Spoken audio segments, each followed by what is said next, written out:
I'm Britt McHenry, joined by NFL Nation Redskins reporter John Keim. John, Jay Gruden is a first-time head coach, has a first-time offensive coordinator. What is the culture like now with this coaching staff going into camp? Well, the one thing that jumped out this spring, and I'm curious to see how it plays out this summer, is there's a higher level of energy with the coaching staff. You saw Gruden was on the field taking part in drills. You heard coaches like Brian Baker, Ben Katwika have a louder presence on the field, just a different sort of energy. I think the coaches, the holdover coaches, feel like they have a little bit more say in what's going on here, and the players feel like they have more ownership in the process. And I think, again, that results in a greater energy.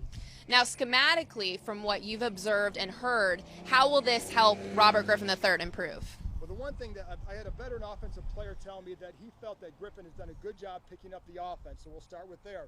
His point, too, was that the Redskins were a little bit too complicated at times last year for where Griffin was at in his development. With the receivers they have, DeSean Jackson, Andre Roberts, Pierre, Garcon, they have more guys with the ability to win one-on-one at the line, allows the offensive coaches to be a little bit less complicated and Griffin to be more decisive. And so this player thought that would really help Griffin's development. Now, a glaring need for improvement last year was the defense. Same defensive coordinator in Jim Haslett in place. What changes, if any, can we expect going to this camp? Well, they clearly spent on the pass rush this offseason. They signed Jason Hatcher, drafted Trent Murphy. So that was the number one priority, was fixing that area.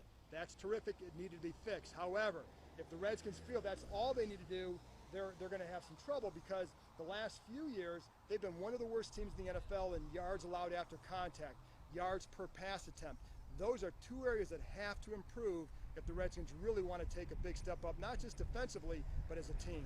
And the real work begins tomorrow morning with the first practice. Bright and early. All right. Thank you, John. I'm Britt McHenry for ESPN.com NFL Nation.